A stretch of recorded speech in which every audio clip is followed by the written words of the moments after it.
If you feel like things are falling apart or you're no longer the person you used to be, this episode is for you. This is why people live the way they live. They stay in miserable jobs, miserable relationships, places they have outgrown, pretending to be something they're not. And I remember having these existential panic attacks thinking, what am I doing here? And it's not that the fear wasn't there, but I was no longer controlled by it. People who are watching and listening to this podcast would never assume that from someone like you. Never. Babe, most people are in relationships out of convenience. Most people are not in love, they're in attachment. Wow, I did not think you were going to say that. You choosing change, you choosing your own life transition is better than life doing it to you. Can you help a friend or a family member who does not want to change?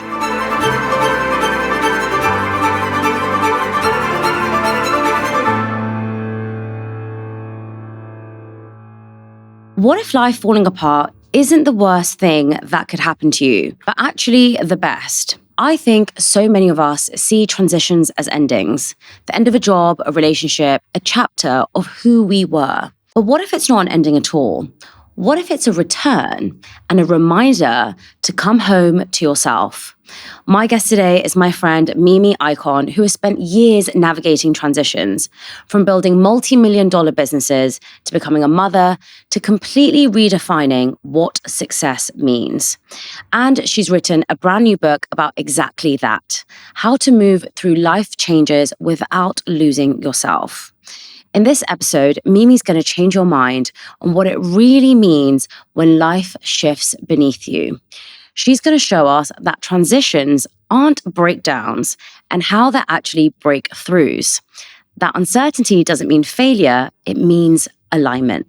So if you're in a season of change right now, and if you feel like things are falling apart or you're no longer the person you used to be, this episode is for you. It's so transformative, inspiring, and so real and refreshing to hear Mimi be so raw. So if you'd like to hear more conversations like this, make sure you're pressing that subscribe button so you don't miss out. Let's get into this episode because it's going to change your mind. Mimi, hi. Hi. Welcome back to A Millennial Mind. The last time we sat across each other doing a podcast was actually when I was on your podcast, which I loved. But the time before that was the start of our friendship. And I was just reflecting today, thinking, I never knew that I would make such a good friend when I did that podcast with you. Because you are someone, well, you still are someone that I'm so in awe of, someone that inspires me, someone I learn so much from every single time. And the reason I wanted to bring you back on the podcast is because I think that even since I've met you, so much has changed. And every time I meet you, you tell me a new learning, a new growth lesson that you have. And I think it will really help a lot of people at the moment who are struggling with a change in their life. Because you're here to change my mind on why, if you choose to leave a situation, it is the best thing for you. And that could be any situation, right? It could be a relationship, it could be a job, it could be, a friendship. It could be anything. And I think that the way that you have gone through such a big shift in your life with so much grace and you're always smiling and you have such an amazing attitude, I think is just phenomenal. And I really, really admire it. So for people who don't know who you are though, in under a minute, give us a summary. First of all, thank you for having me here on your podcast again. What an honor and what a pleasure to now be a friend. I'm so, so grateful to have this microphone and stage, to be able to speak myself and tell my story. So I'm Mimi Ikonn. I am co-founder of Intelligent Change. We help people on their journey of self-actualization. So I am someone who has been in self-development since I can remember myself. It's something that turns me on, is learning how I can improve, grow, expand. It literally what gives me life. So I love that now what I do in my career is so very much aligned with who I am as a person. I love that. And, you've helped so many people with so many of your products. I mean, I have one right behind you. I want to kind of start with why you think so many people fear life transitions. We all go through so much change in our lives. And yet, I think when we're going to a next chapter, I have something to tell you, by the way. I forgot to tell you that. I'm going through a new chapter next soon. But when you're going through a new chapter, you're so fearful. Even though this next chapter of my life is something that I want to do, it's intentional. I still have this rush of fear that comes in sometimes that thinks, what if it doesn't work out? What if I'm not successful? what if then maybe people laugh at me? What if then I failed? But coming from, your experience of talking to so many people, why do you think people fear that change so much? First of all, I think it's important to acknowledge that fear, and fear of change specifically here, because we're going to say the word change a lot today, because this is what we're talking about, life transitions, change. Yeah. It's completely valid. Yes. Why is it valid? Because anytime you're going to change something, it is the unknown. You don't know what's on the other side of change. Yeah. You could succeed. You could also fail and make an embarrassment of yourself, right? You genuinely don't know. And I think it requires a great sense of courage, knowing that regardless of which way it's going to go, you're going to go in that direction. So why do people fear it? Is because genuinely it is scary to go on the other side of that door and not know what's there. But what is the alternative, right? I think this is the most important part that people need to understand. They think if they stay in the comfort zone, it's safe and predictable. The truth is, it's not. Why? It is safe. No, not really. Let's say if you stay in a job that you hate, right? There's no guarantee they're not going to sack you next month, right? If you stay in a relationship where you're miserable, there's no guarantee that your partner is going to cheat on you next year, right? Or if you stay in a friendship, there's no guarantee that if you stay in a situation that is not serving you, where you're not happy, then it's not going to turn out in a negative way anyways. But it is predictable, Mimi. If I'm stuck in a relationship, so for people who are listening at home and they're in a relationship with someone who they don't really have a lot of love or passion anymore, or let's just say that their partner for the last 25 years has spoken to them rudely and they've tolerated it and they've taken it. And what they have said is, it doesn't really affect me. And you know what? I am somebody who is not going to allow other people to affect my mood. I've learned to just get on with it. So why don't I just stay? Because I know how to handle this situation. What I don't know how to handle now is leaving and starting all over again and learning to figure out the other responsibilities that come with perhaps being alone. Again, the truth is that partner, maybe you will stay in that miserable relationship for 20 years. Eventually, something might happen where they could physically die and leave you alone. And that happens all the time. At one point, something will happen to one of the partners. So eventually you will have to face your fear. What is the underlying fear?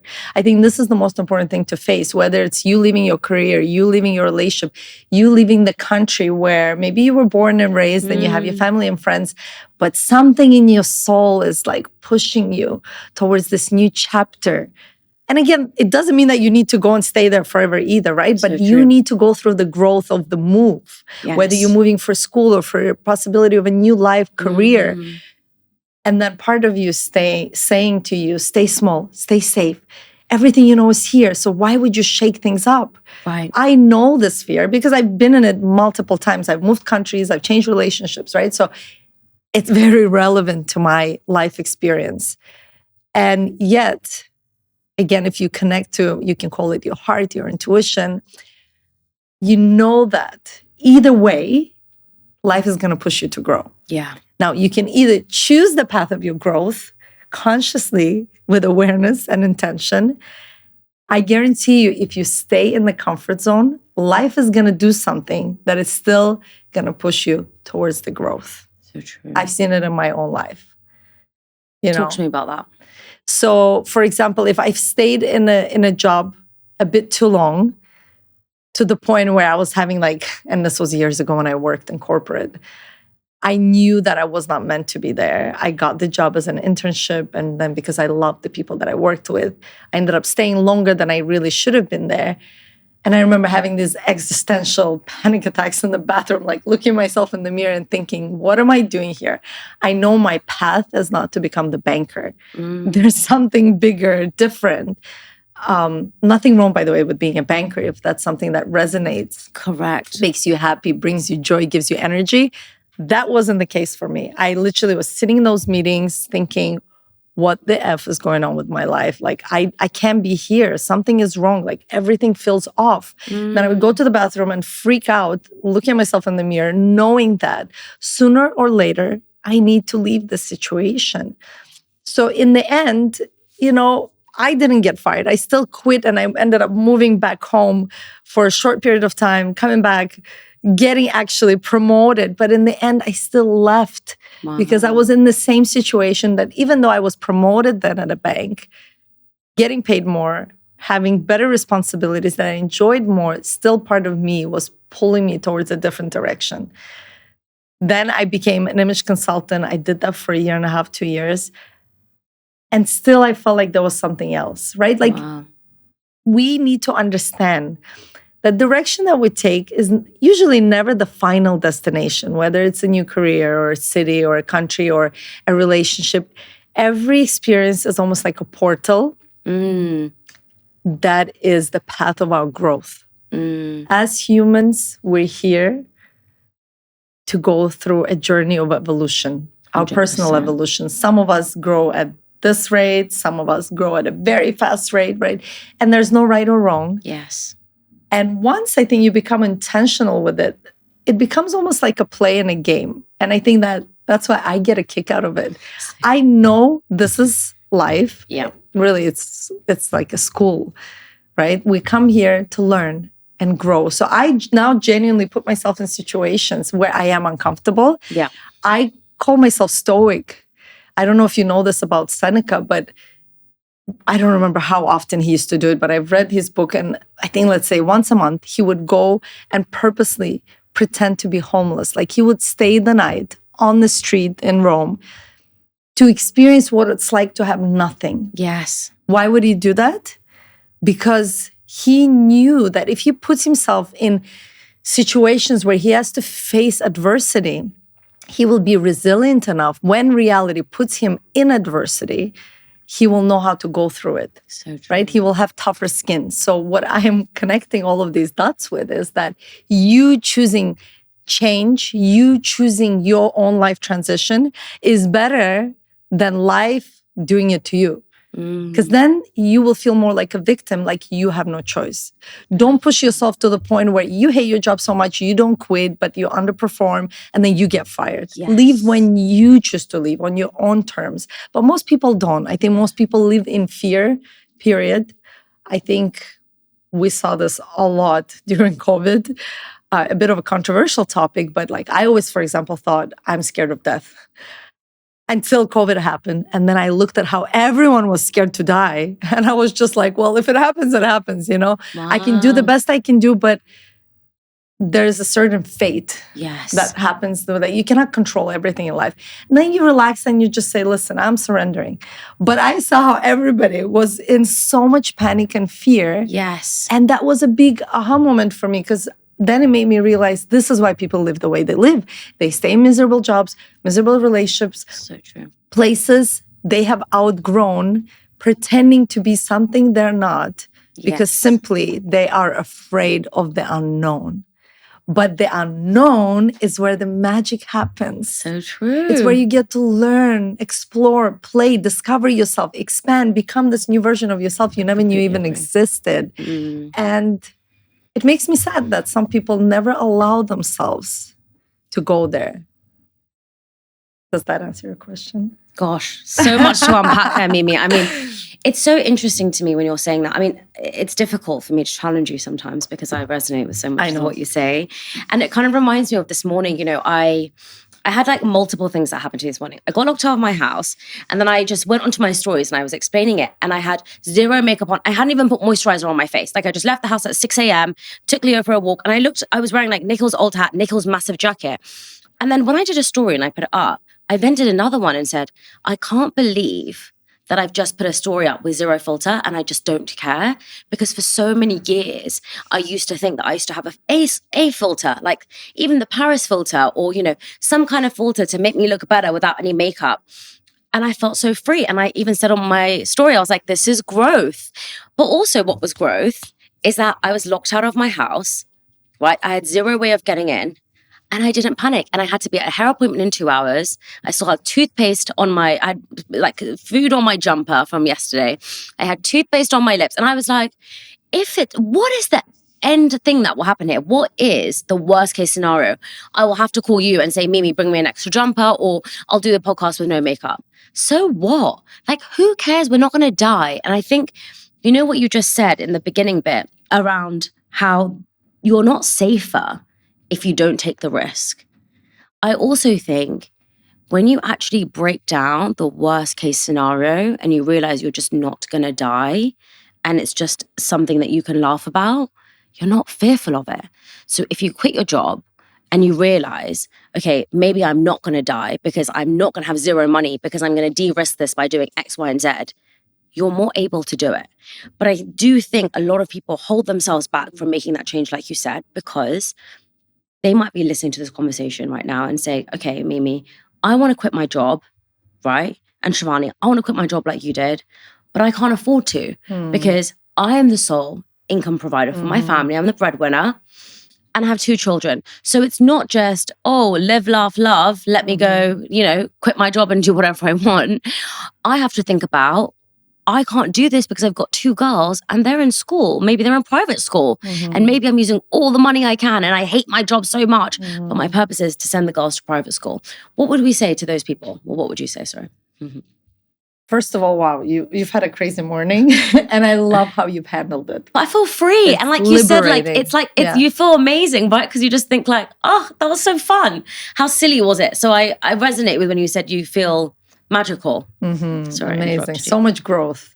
Now, going back to your question about someone who is perhaps doing a job they hate to spend the money on something they maybe believe in. Yeah.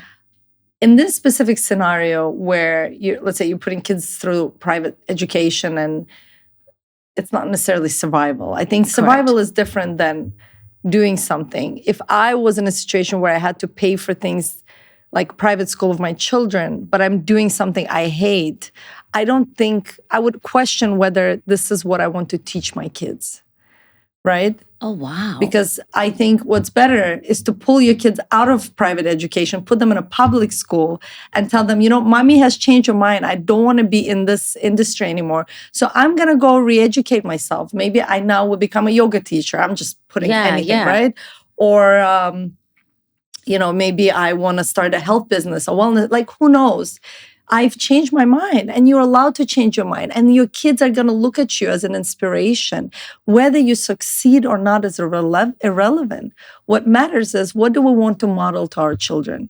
Wow. I did not think you were going to say that. Yeah, but that's how I live my life, right? This is why, let's say, even I left my relationship, which on the outside looked perfect, but my child was on the inside. She would know in an instant if mommy was not happy because she can read my micro expressions. She literally does. If I'm sad and I'm pretending not to be sad, she'll be like, why is your face looking sad? She knows. And then I have to tell her, I have to be vulnerable because this is how I raise my child. There's honesty, there's truth, there's vulnerability in our home. And I think for me, this is really important to model to her because I want her to live in a world where she's honest. She can be genuine, authentic. And, I can already see, and this is a little off topic, but I can see how this is really beautifully reflecting in her relationships where she has such strong boundaries with people who might be mistreating her or doing things she didn't experience in her household. Wow. Right? Because whatever is tolerable in the household, we're going to tolerate outside of the household. That's why it's so important what we do at home. Wow. Right? So this is what I would challenge. Right? Maybe your kids will see you struggle and then make it. Maybe tomorrow you're going to start, granola business. You quit your job you hate, but you start a granola business. In 5 years, you're making millions of pounds because you followed your dream.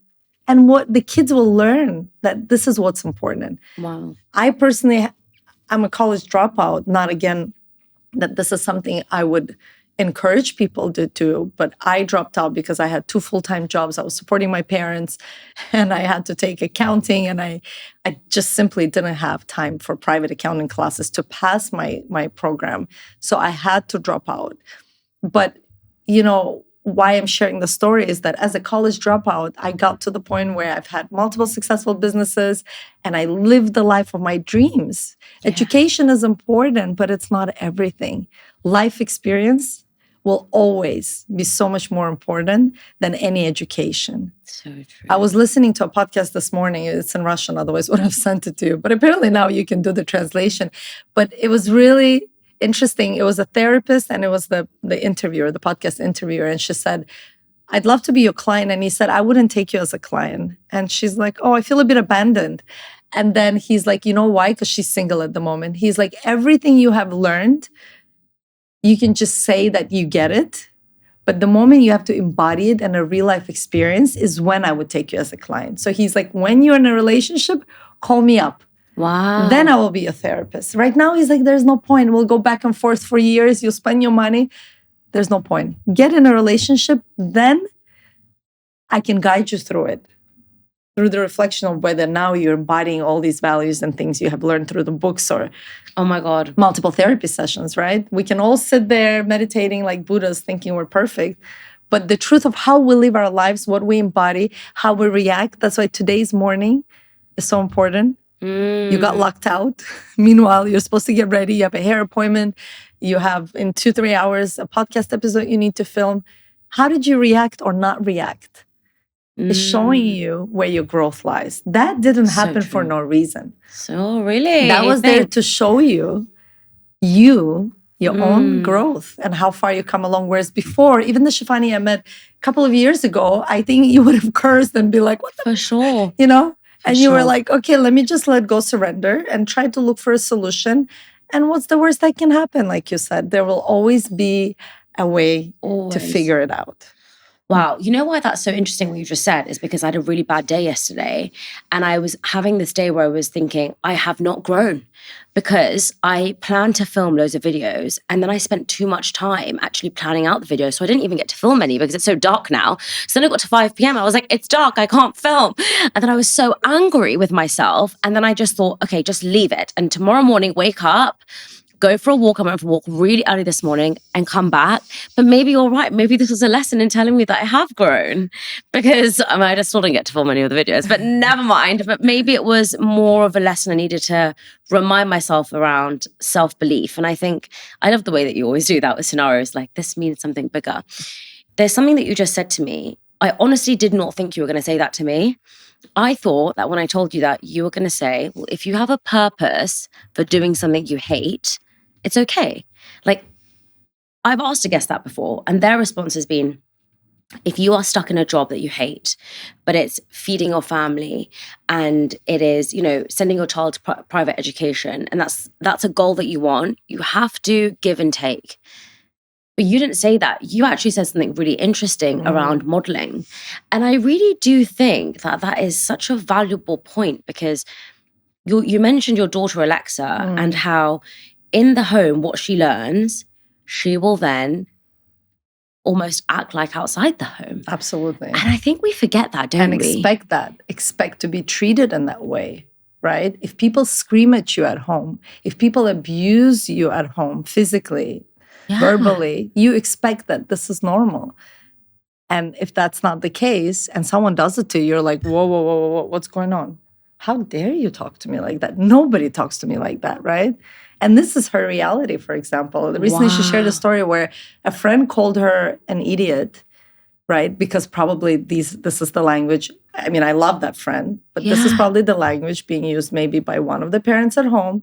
So it's like, you just say that to a friend. Oh, 100%. You're such an idiot. But to her, I'd never used that word in my house. So she doesn't hear these words. So she right now is taking a break from her friend and wrote this long message to her friend where she said that at this moment, I need space from you because I don't feel safe when someone calls me these words. And to me, this is so mature for someone at 9 years.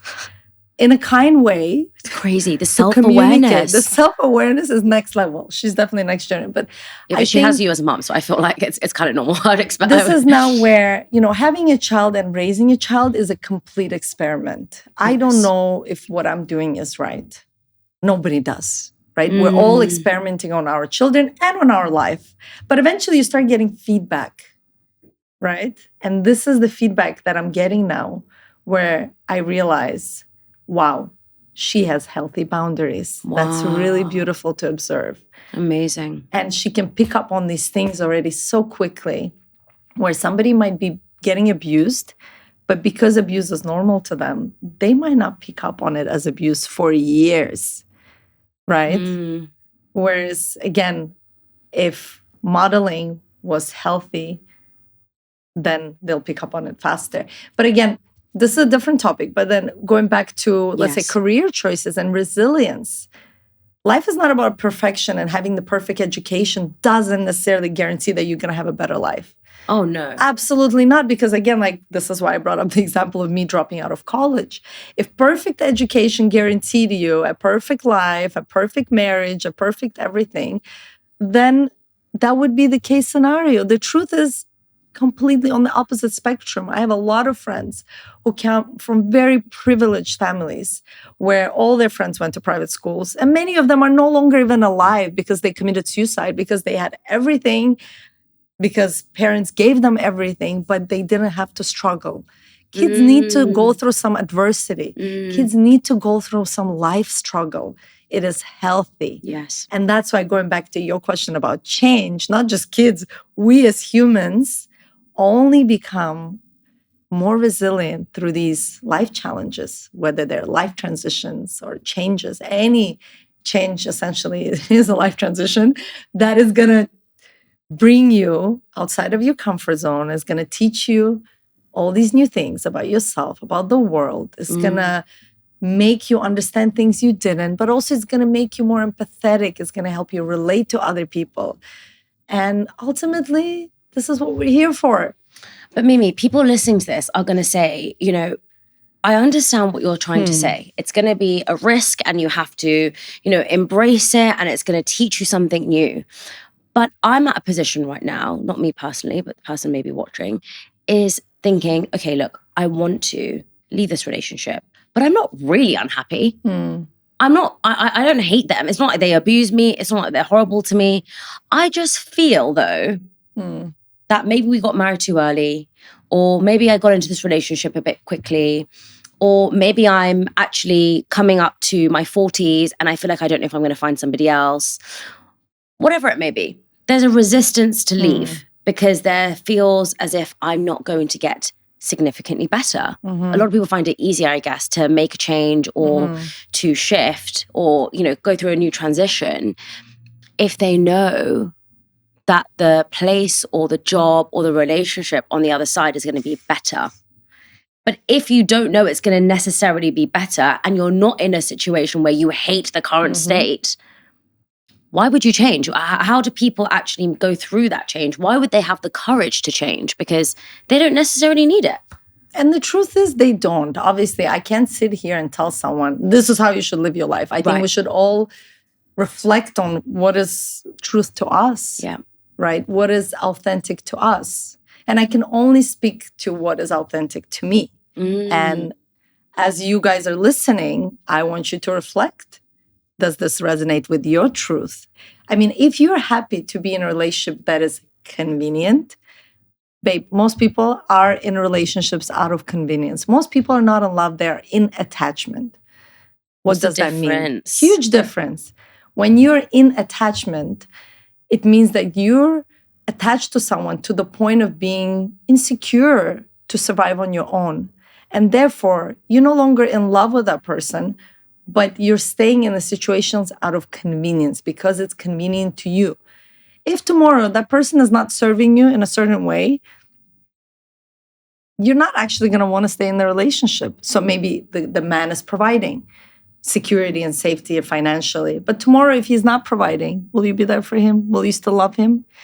The true love is when you will love the person no matter what happens. That is true, genuine, unconditional love. Even if they were to leave and cheat on you and everything, you will still find love in your heart. But attachment is when you love someone because they're providing you with something in return. And most people are not in genuine love. They are in attachment. They find partners that can fill them up with something that they cannot personally give themselves. What's wrong with that?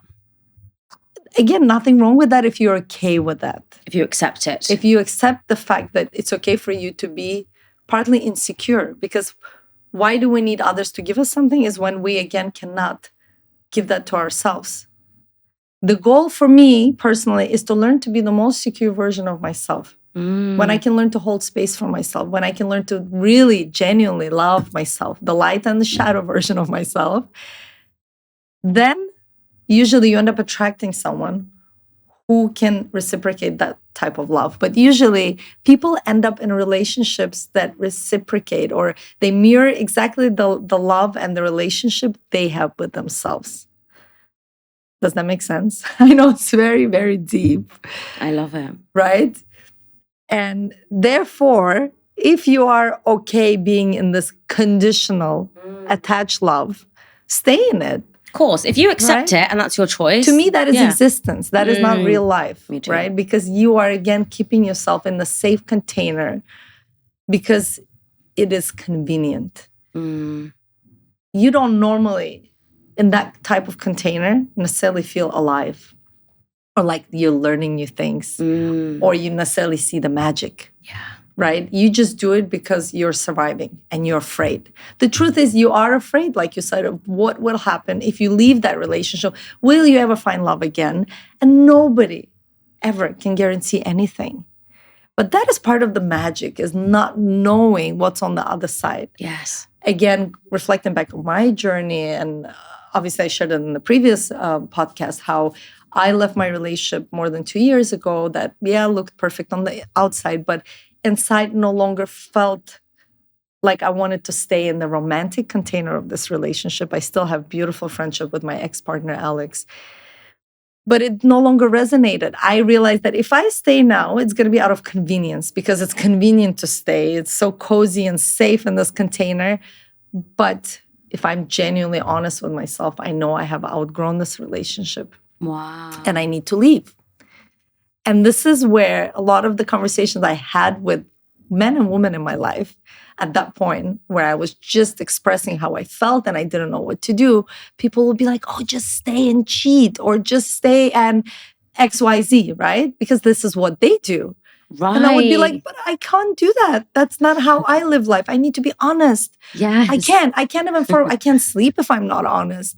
Right? So I think we're all guided by our values. What are our main top 10 values? For me, honesty, transparency is one of my top values. And therefore, the moment I felt like I outgrew my relationship where I no longer fit, I had to be honest about it and then deal with the consequences of being honest about it. Whereas I think a lot of people are lying to themselves, they're lying to their partner because it's inconvenient to be truthful. Truth comes with inconvenience, right? But I can guarantee you that truth, and again, I know this because if I reflect back on my life, how every time I've taken the scary step of moving to a new country, quitting the job, starting a new career or business, saying yes to things that scared me, like even sometimes getting on a plane, going to a new place can be scary. You've never been to this country. You don't know how it's going to be, especially if you're traveling alone. But even if you're not, it is scary to get out of your comfort zone. Let us just acknowledge that. Yeah. I mean, some people can't even leave their house. That's how scared they are. Yeah, and there's true. nothing wrong with that. You know, they have some kind of condition. I feel for them, right? Like this can happen to anyone, right? Let's not laugh at people who might have such severe fears that debilitate their lives. Yeah. Because I face so many fears. I think I've shared this with you maybe in our podcast when you were on my podcast. Like fear is normal to a point. If it starts controlling your life, this is where discernment has to come into play. You have to be discerning with yourself. You have to learn to be so radically honest with yourself. And I'm reading this book called Radical Honesty now, which is the term I've been using for years. And then I realized there's a book on that. I forget the author's name, but very heavy, difficult read, but also super healing. It's written by a therapist. And he says the only way is through radical honesty. Otherwise, you are wearing thousands of masks and nobody really knows, including you, who you really are.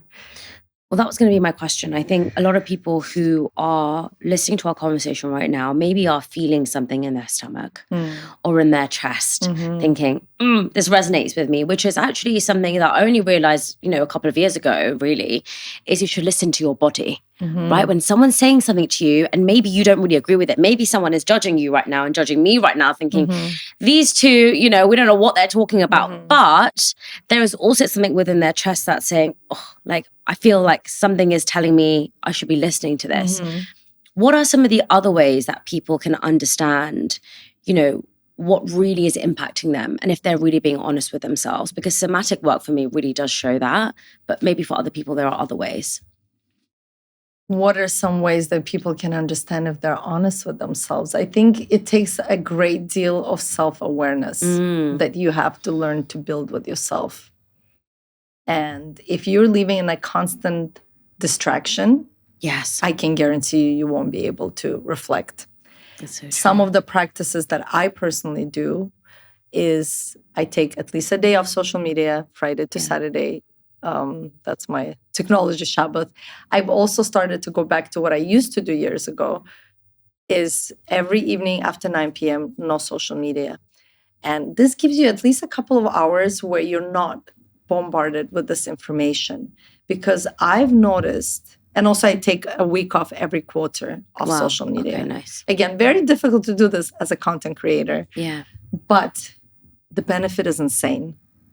Because when you do that, and I challenge all of you listening who are listening to this to just try even a couple of days of social media.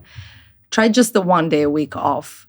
You will notice how this urge to reach for your phone. And because when we do that, we numb, right?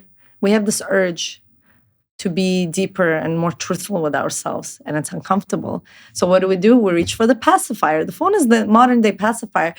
Reach for the phone and pacify ourselves. And all of a sudden, we're looking at cute dog videos or cooking video, whatever the algorithm picked up that we're into. And you forgot what you were supposed to do. I think technology is incredible, but also can be incredibly detrimental to us not doing the path, not walking the path that we're meant to walk on this planet. So if we have a mission, this is a huge distraction from us following our mission, following our path, following our truth. So creating this daily ritual where you're connecting to yourself, you're putting the phone away, you're just sitting. If you want to just sit in contemplation or journaling or meditation, even if it's for 5 minutes, even if it's for 3 minutes, it's better than nothing. Yeah. Because sometimes, even if in those 3 minutes, when you have this urge to reach out for distraction and numbness, whether for you maybe it's alcohol or something else, any form of distraction, everything, turn it off. Just sit with yourself. And when you create that space, whatever needs to arise will arise. But people are fearful to do that, Mimi. I know. If I told someone of my friends at home right now who the situation really applies to, I just want you to sit by yourself for 15 minutes in a day. Either they'll fall asleep, right? Yes, or they'll that's a coping mechanism. Or they'll think of something, or they'll just say, well, I don't have time. Now, I've already, done that objection handling of you can create time, because we all can create time, by the way. We can. Even if it's 10 minutes a day, you can do it. I'm not saying everyone can create 15 hours in a day. I'm not being Molly May. Anyone who says they don't have time, and I'm so sorry to interrupt you, can you please go into your settings and look at your screen time? Correct. Anytime this excuse of not having enough time creeps up, remind yourself how much screen time you're getting. And yes, some of it could be work. Yeah. I get it. But a lot of it is scrolling. So don't tell me you don't have time to work out. You don't have time to sit in contemplation. Now, maybe the question is, I'm afraid. Yes. Okay, now we're getting somewhere. Yeah. Yeah. Right? The next question, I think, is that I don't have time. I'm afraid, or I don't want to change. Change is painful, by the way, like you said. But some people really honestly don't want to change. Now, you're going to say to me, well, you can't control that. But this is where I have a problem. If I have somebody in my life that comes to me that tells me I have an issue, I want to shake them and push them to do something about it, because I feel the same, passion as you do of you're going to see the other side. It's really going to help you. Can you help a friend or a family member who does not want to change? You cannot. Never. I always say I'm not in the business of changing people, which is funny because I am in the business of changing people. But the biggest difference here is that you can only help people change when they themselves want to change. There So the has to first be step, an internal desire. Yes. So if someone comes to me, a friend comes to me, listen, I hit the rock bottom. Can you listen to what happened? I'm all ears. I'm here to hold space, support, everything. Give them solutions that I can think of. But if someone comes to me and they just want to vent, I'll hold the space and then I'll be quiet because my job is just to hold the space. I used to be the person who would be like, I'm so solution oriented. This is what you need to do, A, B, C, D. And some of these family members or friends would look at me and really be upset with the fact that I tried to interfere with their pain or misery. Sometimes people want to be in pain and misery. Yeah. They don't care Yeah. for you to tell them this is what you need to do. They're not ready. And that is also okay. So I've learned to accept that everyone is on their perfect individual journeys. And in fact, the less you try to pressure them into changing and the more you accept them, you do let them know that I'm always here for you if you need me. But there's like a fine line where you just don't interfere unless they ask you. Now, if someone is asking you for help, they're really listening to you. But if they're not asking you for your help and you're just telling them, you need to go see this person, you need to go to read that book, I guarantee you they're not going to do any of those things because that's not the point for them. The point is just to vent because that's where they're at. Yes. And that's okay. So the first step in making sure that this change is going to be a positive thing in your life is that you have the desire. Not somebody else has the desire. Absolutely. You have the desire. Okay, what's the second step? You have to declare to yourself that enough is enough. I'm done with this BS, right? Okay. Maybe you're not happy with the way your health is or the way you look because you haven't really moved and been binge eating all this crap food, right? So you're at a point where you're like, oh, I don't feel good in this body. Right? You can keep going on like this for the rest of your life. Unless something in you one day wakes up and says, enough is enough. I know there's a better me out there that looks better, feels more energetic because your physical body is not just the way you look, it's how you feel every moment of the day.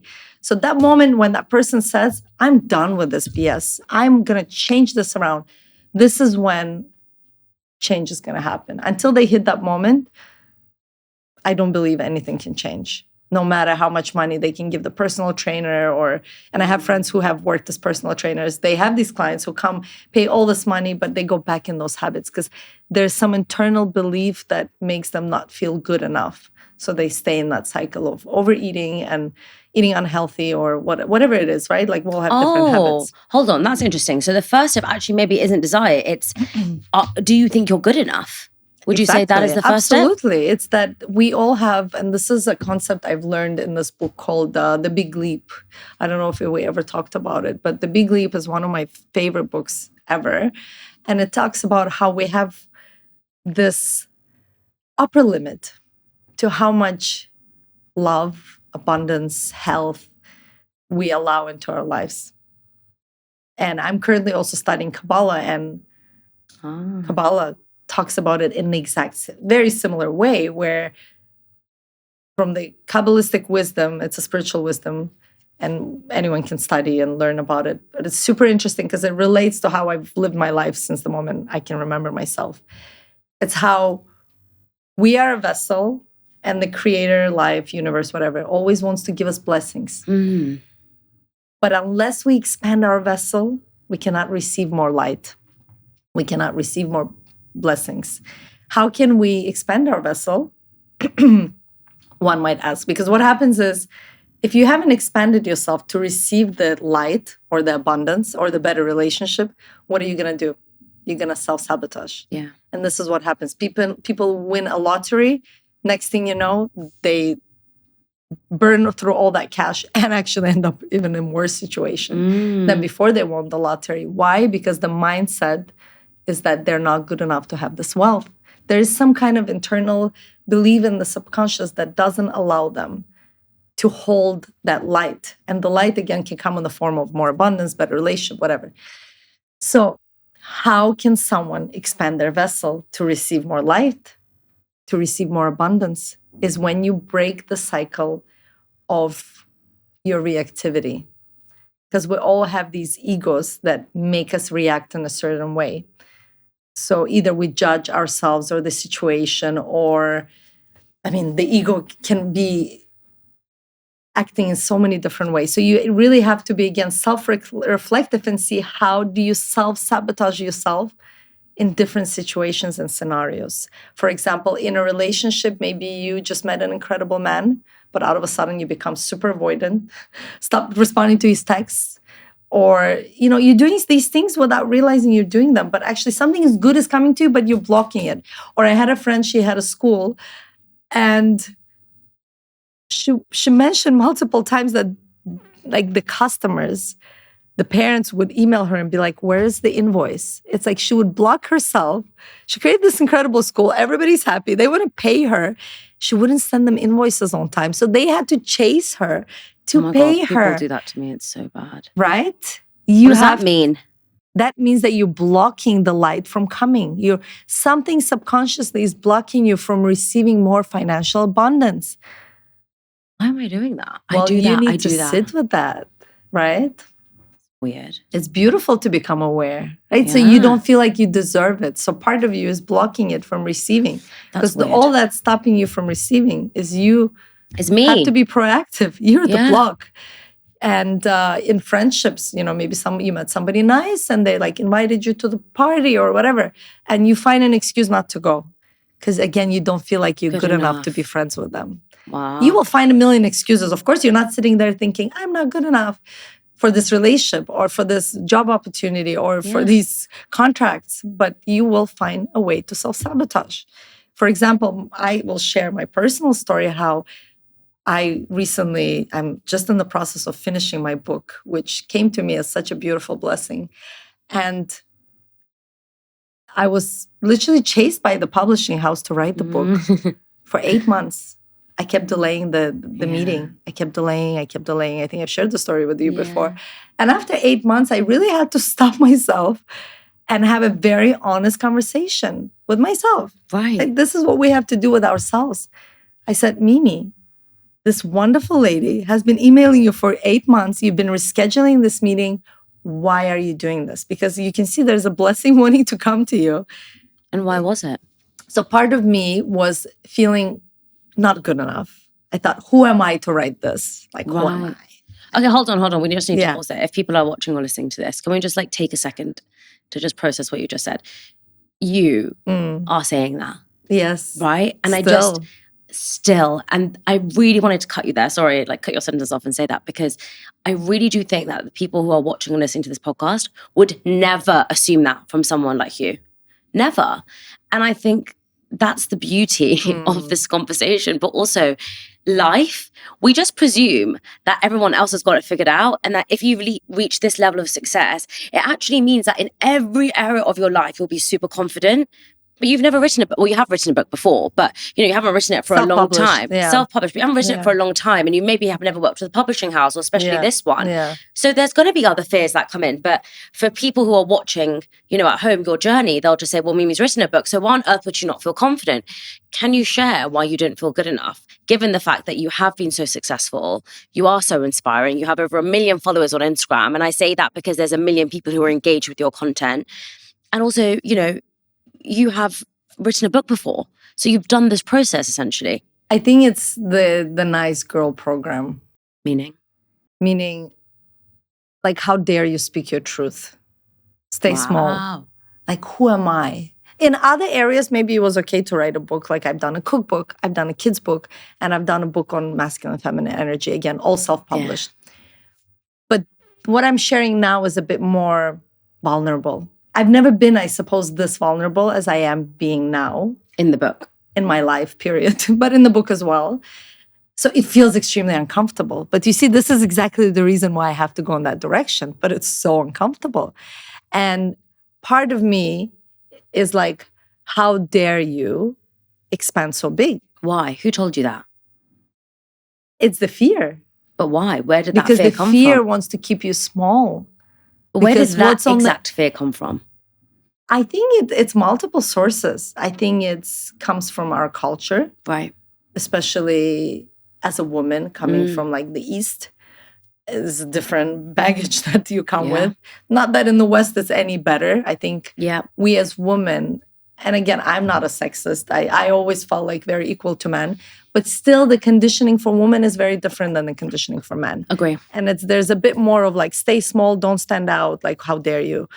So you need to go through that. If you want to write a book about something a bit controversial, like, you're choosing yourself, you're stepping into your power, you're using your voice, you're living with radical honesty. These topics are going to trigger people. Yes. Right? Because most people are not living this way at the moment. So, there's a fear to step into that and go out there and be like, this is how I'm living. You need to fully embody that. And there's a fear to do that because I'm still in the process of that. And that was the smaller fear. The bigger fear that I realized as I was untangling this and having this conversation with myself is that, what if this actually does go right? What if this goes big? Yeah. And that was an even bigger fear. Who do I have to become? How much will I have to expand if this actually becomes a success? Wow. Talk to me about that. That's really interesting. And this goes along with what I just said about even the Kabbalah or the leap, making the leap. It's because you realize that when something, again, grows and expands, whether it's a relationship, right? You've attracted an incredible partner. But in order to keep that relationship, you're going to have to do a lot of growing, right? You're going to have to go through situations where you have to sit through conversations that are painful, that are uncomfortable. They're going to challenge you. You're going to have to become more vulnerable, right? There's all these things and qualities you're going to have to develop. Are you ready for the challenge? And I think I just realized in that moment that I'm ready for the challenge, but I was just afraid. Wow. So I sat with myself and I was like, okay, well, if it goes well, you're going to deal with it then. You are fully capable of dealing with it. You're fully capable of growing and expanding and handling it all. I mean, so something as small as like, what if I need to go on a book tour to the US because that's my main market, and like, I don't want to leave my daughter alone for a few weeks. So I'm like, well, if that happens, you take her with you. You pull her out of school for a couple of weeks, and that's what I intend to do. Yeah. Right? So it's like, it's okay. But you see how that tiny little small fear of, I don't want to leave my child for a few weeks when I'm in the US can keep you small from writing a book? That's absolutely ridiculous. But we do this to ourselves all the freaking time. So once I had this honest conversation, I simply emailed back the wonderful lady from the publishing house, and I had lunch with her and the team, and they very much convinced me to write. Well, encouraged me, convinced is the wrong word. I really wanted to do it deep down, subconsciously. But they really encouraged me, and the whole process has been so beautiful. Amazing. And so healing. And I'm just now in the third round of edits, and I have one more round of edits, and then the book will launch this summer. I'm so excited. I'm very excited. I'm very grateful because I have grown so much through the process of going through these experiences, of writing this book without it even being published yet. Like, look at how much growth we all go through when we decide to do something, whether it's start your YouTube channel, a new business, again, say yes to a new career opportunity. It doesn't matter if that is the end goal. What matters is that you're saying yes to life and the opportunities. Because what happens when you don't, almost like turns into this negative karma. I love this. I mean, oh my God, so much of what you've just said there is so powerful. But I think the thing that stood out to me the most is so often when we want bigger things for ourselves, it's very natural for us to think, what if it doesn't work out? But what if it does? And are we ready for what that success will bring? You know, most people say, I want to grow on social media. Well, why do you want to grow? Well, I just want 1 million followers. Do you know how hard someone has to work on social media when they have 1 million followers? Do you know how much they have to post? Do you know how many stories they have to do? Do you know how much preparation they have to do? To the team they have to hire? Do you know the planning that goes into it? Are you ready for that? Because if you're not, then stop striving for something that you actually don't want. And you didn't mention the opinions that you're going to get. Exactly. That's usually the hardest part. I'm so used to those things now. I just like forget about those. But that can be debilitating to someone's mental health. It can be. They're be. not able to cope with which is why I the think input of other people's opinions about how they do life. Which is why I also think the algorithm is quite clever in that way, that you don't just like grow overnight, because you couldn't handle it. You cannot handle, going from maybe, 2,000 people online to going to 2 million people that are constantly commentating on every single thing that you do, because it would significantly impact your mental health. So sometimes when my growth is slow, I know it's because it's building me up. And also when things get really tough, even in this business, things can get really, really difficult. And when they do, I always just think, it's preparing me, because when I'm 20 times more successful, my problems are going to be 20 times more. And I really think that reframe has really helped me as well, is to understand that everything that is happening to me right now is because I want something. Did you say that when your success is 20 times more successful, you're going to have 20? Probably. No. Maybe. Can we rephrase that? Why? Because that's a very powerful affirmation that's not really serving you and But it actually might. blocking you from your growth. I look at it in a different way of, I can handle it now. And so I'm going to be able to handle more, because you do. The more I really do believe the more of stuff that you have, and this is maybe like you're going to be like blocking affirmation. I think it's a good thing and it's a bad thing. The more successful you are in life, genuinely you're going to have more problems than someone who perhaps Absolutely is in not. more. The more you get to delegate and have more freedom. I disagree. I actually disagree. You tell a this story. is great, Mimi. This is the first time we're disagreeing on something in life. Yes. I actually completely disagree with you. I have way more problems now than I did before, but I'm able to handle them more. Delegating, by the way, I find it very difficult. Well, that's your area of improvement and growth, my darling.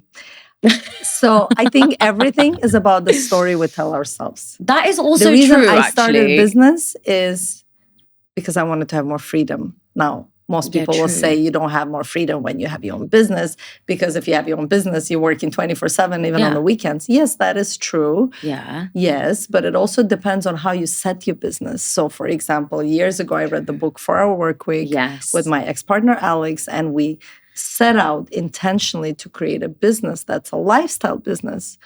And that is kind of automated in a way that we only need to work a certain amount of hours and we have a lot of freedom. So every decision we made in the business came through the lens of my freedom comes first, everything comes second.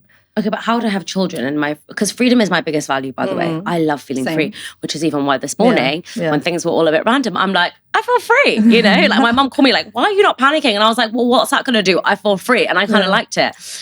How my fear, I guess, you're my coach now, is if I have a baby and everyone tells me your freedom gets lost, how do I have my baby if freedom is my biggest value? Mimi, tell me, everything is in the mindset. I mean, this one is a tricky one, but it's not impossible. It all depends on how you want to do parenting. Okay.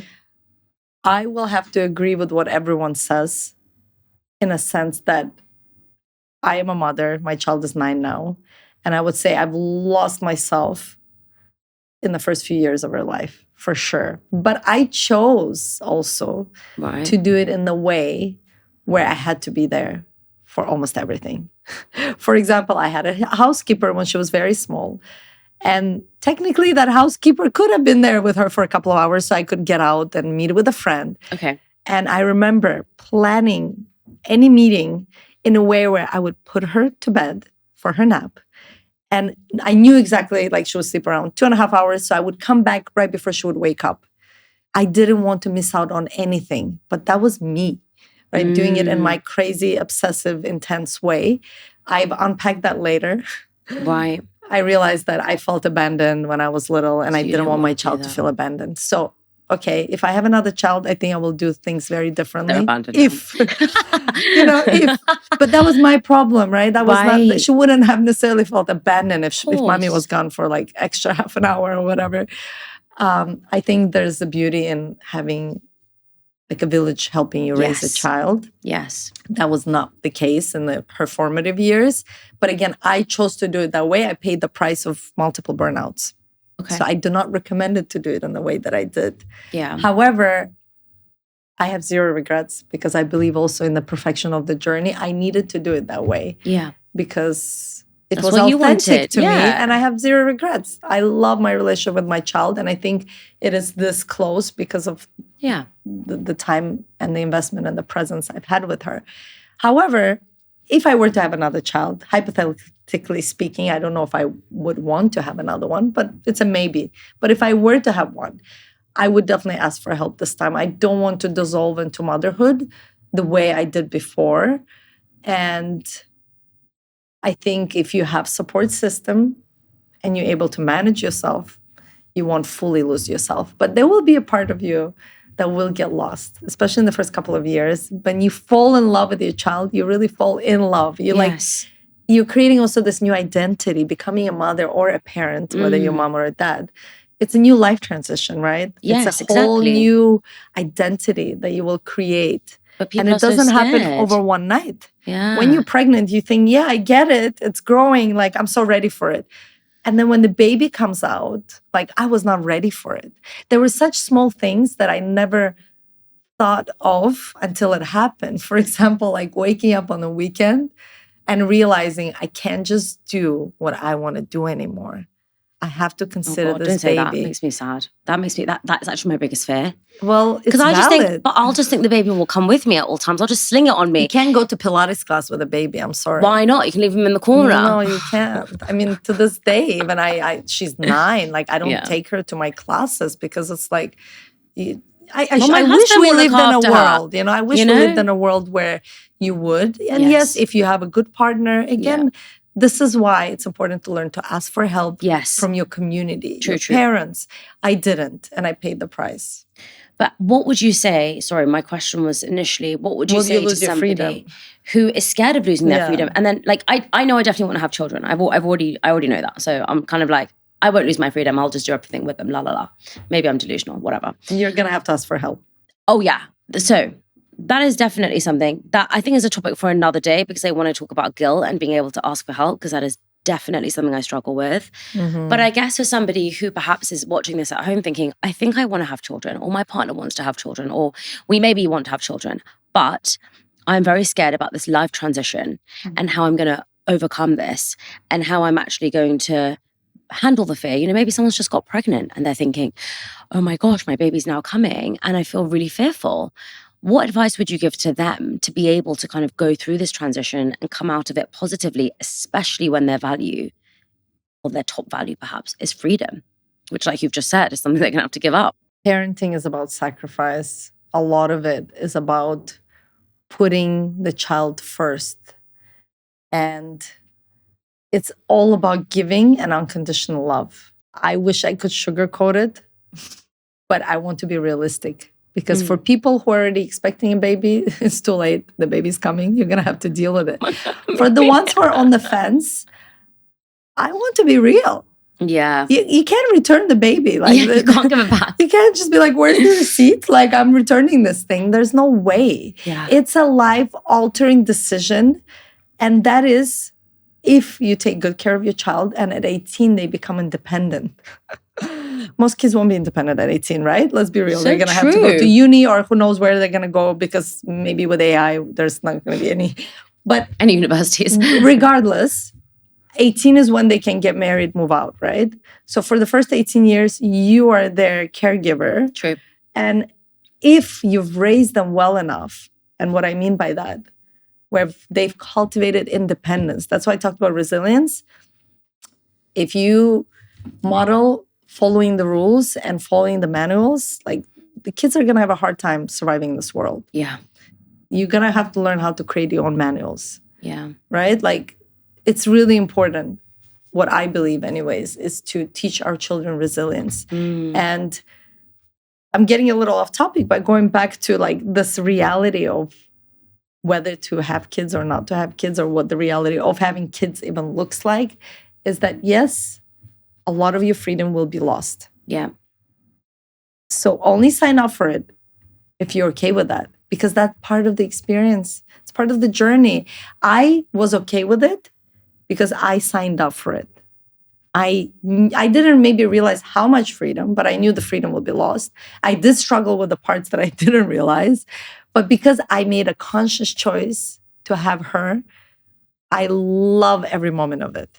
Even the difficult ones, because I'm like, I made the decision. And I think a lot of times what happens is if people don't plan the child, and that's why I think it becomes very difficult, then because they resent the child, and then the child feels the resentment. And let's be real, a lot of us are accidents. Right? True. Probably most of us are accidents. I wasn't, by the way. And then I love this for you. I'll be quiet.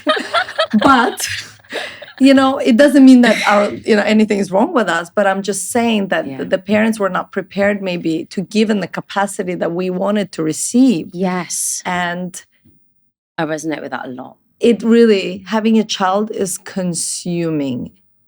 fully consuming experience. Even if you have help. Because there will be days when they are sick. And even if you have a full-time nanny, even if you have two and your child is crying and is in pain, if you're a parent with a heart, you're going to want to be there for them. Yeah. You can't just be like, I'm out of here going to go party with the girls. And I'm sure some do. Yeah. And I mean, good for them. If they feel good about that, nothing wrong with that. No judgment.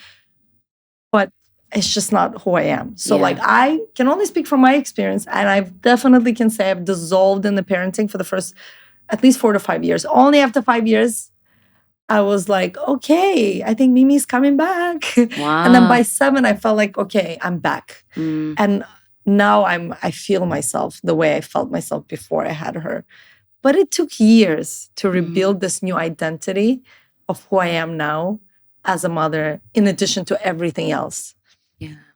Wow. Very realistic, but I think that's what I'm here for. Yeah, I think it's really interesting to me that no one really talks about how difficult it is to have a child, and yet everybody talks to you about how quickly you should do it.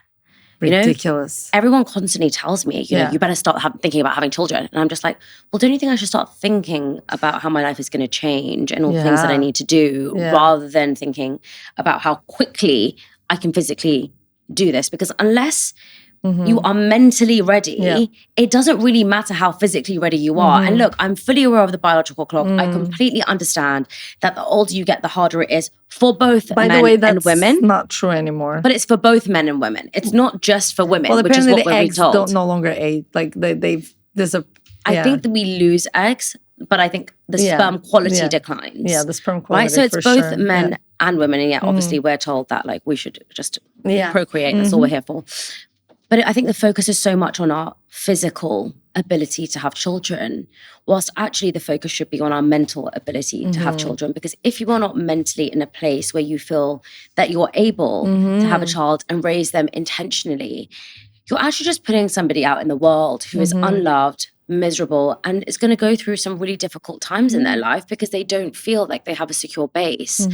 What are some of the tools and practices that you did, perhaps, or maybe that you wanted to do, or that you'd recommend for people who are going through that life transition now and are feeling very fearful and nervous around it? Before I even decided to get pregnant, and I was in a healthy, secure relationship, able to afford a child, I would say, after a year or two of our marriage, because that's when we started our first business, which became really successful right away. But internally, I didn't feel like I was ready to have a baby because I was dealing with so much anxiety and I was dealing with so much insecurities. And I knew that if I was going to bring a life into this world, I'm just going to pass on this negative cycle into this human. Yeah. And I wanted to become the most relaxed and healthy version of myself I've ever been. And until I got there, I was not going to have it. I knew that, even though people say, oh, you should just go for it. You're never gonna feel ready. Bullshit. I literally had a moment where I felt ready. And why I felt ready? Because I was facing a lot of my fears.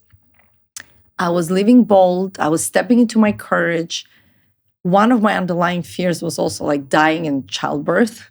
Literally, I think, again, you can have a fear about having a child. But if you really, again, go dissect your fear and psychoanalyze yourself deeply, I'm like, what's underneath that fear? And what's underneath that fear? A big fear, the biggest one, was for me that I will die during childbirth. And it's a valid fear. Many women have died, especially back in the olden days. The ratio of women dying, like the percentage of women dying, was so high because, again, the way kids were being born, like in the field, not in hospitals necessarily, or I'm not saying that you have to do it in a hospital. Anyways, that's a whole other topic, but I'm just saying. No, I get what you mean. You're not dying in Right? a field and there was no medication. Yeah, and, that like in the way, the positioning of the baby, everything. So I didn't do therapy in that point of my life, but I did Vipassana meditation. I've done multiple courses where I went to the silent meditation retreat for 10 days. I want to do that. It's amazing. They have centers all around the world. The best part, it's free. Wow. You can donate if you complete the 10 days. Wow. If you walk away on day 5, they're not taking your money. Or even day 9. You have to complete the whole thing. You have to feel like you've benefited from it. That was extremely healing because I've sat there for 10 days. And I did it multiple times. I've sat with all my fears. I sat with all my insecurities. I literally have burned through them. And I had so much empathy and kindness. Like I've grown and expanded in ways that I couldn't even imagine. But specifically at that point, I was so anxious that I could no longer fly on a plane. Like I was so anxious to go into a lift or to be in a public space with a lot of people. I even developed social anxiety at that point in my life. I was at 24, 25. And I did Vipassana, and 2 days later I had to get on a flight alone to fly to Costa Rica. So I had to fly to Miami, Toronto, Miami, then change the flight and fly to San Juan. And it's not that the fear wasn't there, but I was no longer controlled by it. It's like feel the fear and do it anyways. I think learning to face your fear, knowing that you're okay, helps you expand and know that you'll be okay in any situation, whether it's raising a child, again, starting a business. So that's how I felt as I was facing a lot of my fears and living boldly and taking space. One day I was in Rio de Janeiro, one of these places that I've always wanted to visit, but it felt like it's on the other side of the world and so unattainable. I was on this beach in Ipanema, and I just remember sitting there and feeling like, okay, I'm ready to have a child. Wow. And again, it was one moment, but if you look at what I've done beyond, of course, the meditation and practicing that for multiple years, it was reading a lot of books. And one of the most powerful ones was The Body Keeps the Score. Yes. Super Amazing deep. book. But again, it's all about releasing the trauma. The more traumas I released, the more relaxed I became, the more secure I felt that I can hold space for this human being that's going to come into this world without passing on my crap onto this child. So it doesn't mean that tomorrow you're going to be perfect. I always tell Alexa, if I ever lose my cool, and sometimes I do lose my cool, I don't really scream, but I can raise my voice sometimes. And then I will apologize, right? It's okay to be imperfect as a parent. And I will tell her, listen, it's my first time. I'm learning. I'm reactive sometimes. I'm sorry. There's nothing wrong to being perfect. And oftentimes she'll look at me and she'll be like, no, mommy, but you're perfect. But I think it's just so important to also admit to our children when we are making certain mistakes or maybe we're not fully embodying what we want to embody. So to anyone who is listening, who is on the fence, I do believe you can come to a point in your life where you feel like you're ready to give, ready to love, ready to be present. Yes. These are the most important things that parenting will require of you. And not just parenting, I guess, any life transition. True, but parenting specifically, will give you it's more. A lot of unconditional love. Yeah. A lot of giving. Yeah. And you don't know if you'll ever receive anything back. That's so true. Right? You might receive love. Maybe your kids will take care of you one day when you're older, but none of it is guaranteed. You can't do it conditionally, be like, hey, I'm taking care of you now while you're a child, but when I'm 80, you better be there for me. You don't know. That will all depend on how well you build your relationship with them and whether they're going to want to spend time with you. A lot of parents expect that. Right? They expect it, but it's unrealistic expectation. A child can say, F you, I'm out of here, right? If you don't build the intimacy and a relationship where a child wants to be, and we see that a lot in the West. Yes. The kids are like, I'm out of here, see you once a year at Christmas. But in the East, I also think it's people do it out of duty. I know. Because their parents have said, well, I've done everything for you. I know. There's a lot of guilt and shame. Lots of guilt and shame wrapped up in that. And of course, this is not the topic of this podcast, but I'm not saying one is better than the other. I think ultimately the goal is to build a beautiful, healthy relationship with your child where the child feels loved and accepted, that they want to come to you. They want to spend time with you. How do you know you're ready As in, how do you know that you now are ready to make this change? Because a lot of people might listen to this and feel really inspired, and they might rush it, and they might make lots of mistakes along the way. You're never going to be ready. Like, I'm in a way contradicting. With children, yes, you have to be ready. I'm sorry. That's one, again, that you cannot reverse, right? It's a human life. Because I always say, some people who say, I don't want to have kids, they should stick to that. Definitely, those are the ones that shouldn't. Don't change your mind. Because even the ones that say they want it, they're going to struggle. Like, just because you said you wanted to have it, there will be moments where you're going to question how you're going to handle this. And with all the other decisions, I feel like you're never really ready, because I think a lot of times the voice of resistance is what's stopping us. The voice of resistance is that chip sitting on your shoulder, the little monkey, and telling you, like, again, you're not good enough. How dare you? Don't step out of your line. And that's always going to be there. The people, if we look at all the businesses out there and, like, literally look around yourself, every single thing in this room is a business that's created by someone. Yeah. I can guarantee you half of these people are probably dyslexic. Another half never graduated college, right? Like, you don't know the people's stories. Some of the most successful people have had either dyslexia or never went to school or dropped out of school, especially now with the Gen Z generation. They don't even finish high school. So true. There's so many of these content creators that are proudly declaring they never went to high school, yet they're making hundreds of thousands of dollars or even millions. And it's just a new world. Why? Because they chose themselves. Simply because they've just declared to themselves that they're going to go for it. Yeah. And not going to be afraid. So I'm sure you've heard of the fixed mindset versus growth mindset. Yes. This is such an important thing to always keep in mind, because you want to always reflect on your own behavior and whether what you embody is a fixed mindset. And I'll give you an example of that, right? If you're someone who, for example, has never done calisthenics, like I have never done gymnastics, calisthenics, could never even do a cartwheel.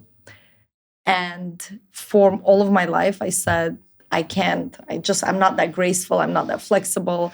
I cannot do that with my body. I can't do splits. I can't do any of these things. I'm not flexible. So what is that? That is fixed mindset. Yeah. I put myself in a box, and I presume that for the rest of my life, I will be in this box. So growth mindset is something that's completely opposite.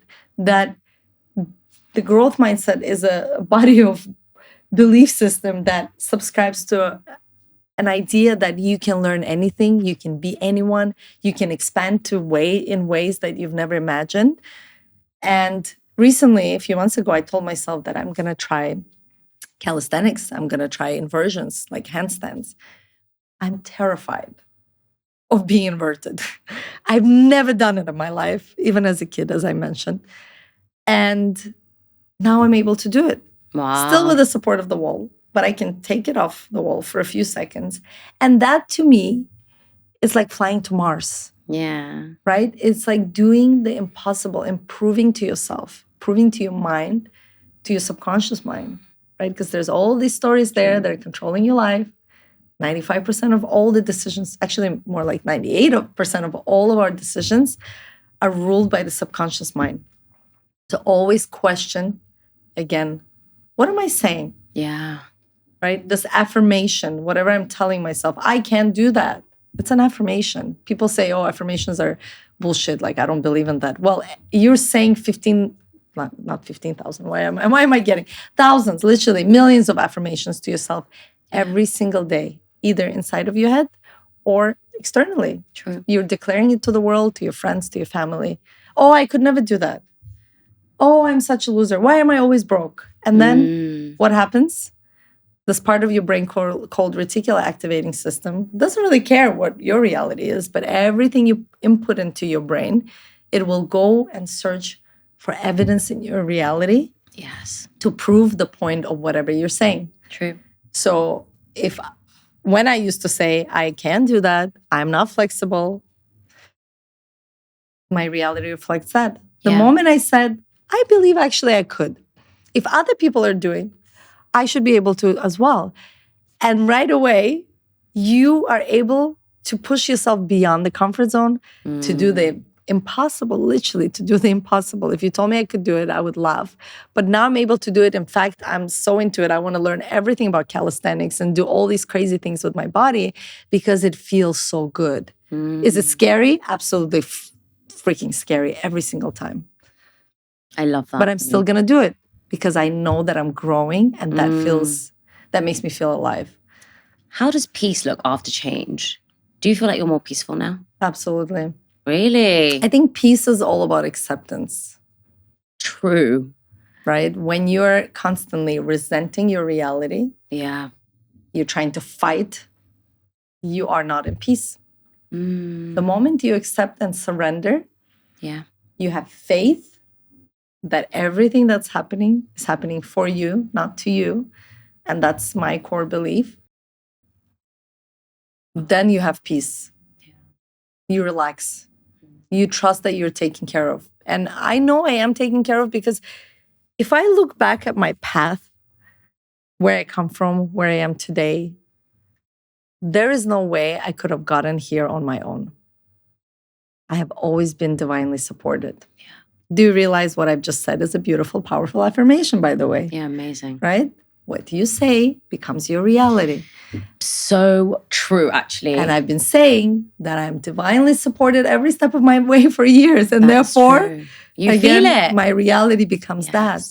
Mine is that I'm always so lucky. Like I said to my mom today, see, but I'm always so lucky, so I knew I was going to get in. There you go. And I really, genuinely do feel like I'm the luckiest person. Like Nikhil always says it to me as well. He's like, you're so lucky. And I was like, I am. Like I'll just be walking on the street and I'll just find money. I love it. Or, you know, something that crazy will happen and he'll be like, you're just lucky. And I'm like, I am lucky. Things just happen for me, don't they? And he's just like, yeah, they do. But I believe you. I think that what you tell yourself is. So maybe I do need to rewind myself. When did you pick up that belief? What, that I'm lucky? Oh, I chose to have it. There you go. I chose to have the belief of that I'm a lucky person. Something lucky happened to me once, and then I just decided to say, I am lucky. You know, because I do think that you can change your thoughts. So maybe I do need to change that thought then, that the more things that happen for me, the more problems I'll have. The more money, more problems. What advice would you give to somebody who is so scared to leave their relationship but knows they need to? Do it for yourself. Because when you do something for yourself, it's going to benefit everyone. Wow. They might be scared to do it because they don't want to hurt the other person or the children or the parents or whoever is involved in this relationship, because sometimes a whole community is involved. But you staying in something where you're essentially in a lie, right? You're not truthful because you're not happy in this container, in this relationship. It's actually hurting everyone involved. Because a lot of people are scared to leave their relationship because of children. They feel like their children are going to be impacted if they leave that relationship. They're going to be, you know. And I will challenge them to question, what do they want to model to their children? This is the process I went through as I was contemplating that decision. Okay, if I stay in a relationship, what am I modeling? But also, you're going to impact them staying in the relationship because you're both going to be so unhappy. And the children pick up on everything. Yeah. They're hyper aware, even more sensitive than us adults. Wow. They see and feel everything. So they are the first ones to be impacted by two miserable parents staying in a relationship. And before we close, what's one of your favorite quotes that you live by or that's changed your life? It's a tough one because I love so many quotes, but the one that always inspires me. Actually, there's two. Can I share two? Share two. As I say one, I'm like, oh, there's another one. Tell me. Okay, there's one. Our deepest fear is not that we're inadequate. Our deepest fear is that we're powerful beyond measure. It's our light, not our darkness, that scares us the most. Why? By Marianne Williamson.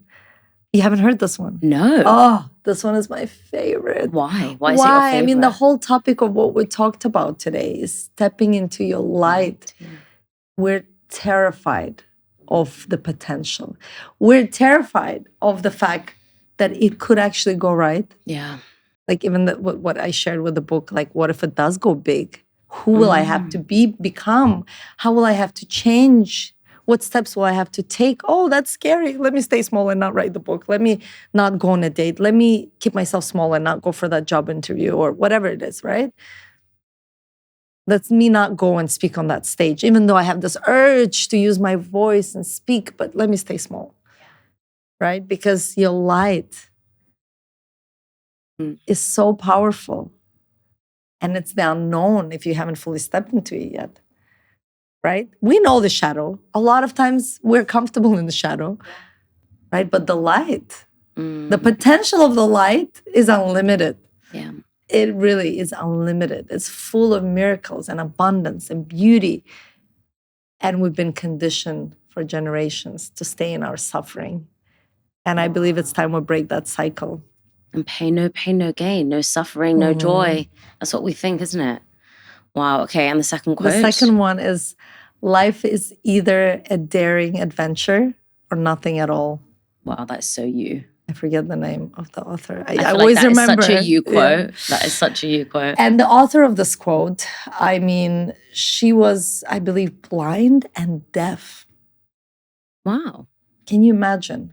I didn't know this. So I followed this quote, really resonated with how I live my life, which is all about facing fear. And then I find out that the author of this quote is actually blind and deaf. Wow. Imagine what life is like to someone who cannot see and hear, and yet chooses to live, to show up, to not be afraid. What do we have to complain about? So right? true. I think it really reminds you. It does. That how blessed you are, simply by having your vision, by having a healthy body, by being able to hear the voices of your loved ones, the music, the birds singing. How blessed we are. So, and again, it reminds me that yes, every step of the way is a daring adventure. Sometimes leaving the house is a daring adventure. Getting on the plane to fly to the new place you've never been to, but maybe that's where you're going to meet your loved one, or maybe you'll come up with a new business opportunity. Everything is a daring adventure. Yes, see life like that. And then the more you see it like that, the more magic you will experience. Wow. Oh, Mimi, I'm so glad everyone got to experience what a normal conversation with you is, if I'm completely honest, because I learned so much from you. And you know, we went off topic so many times, and I wish that we could have just like explored all the other topics, which is generally like what we normally do.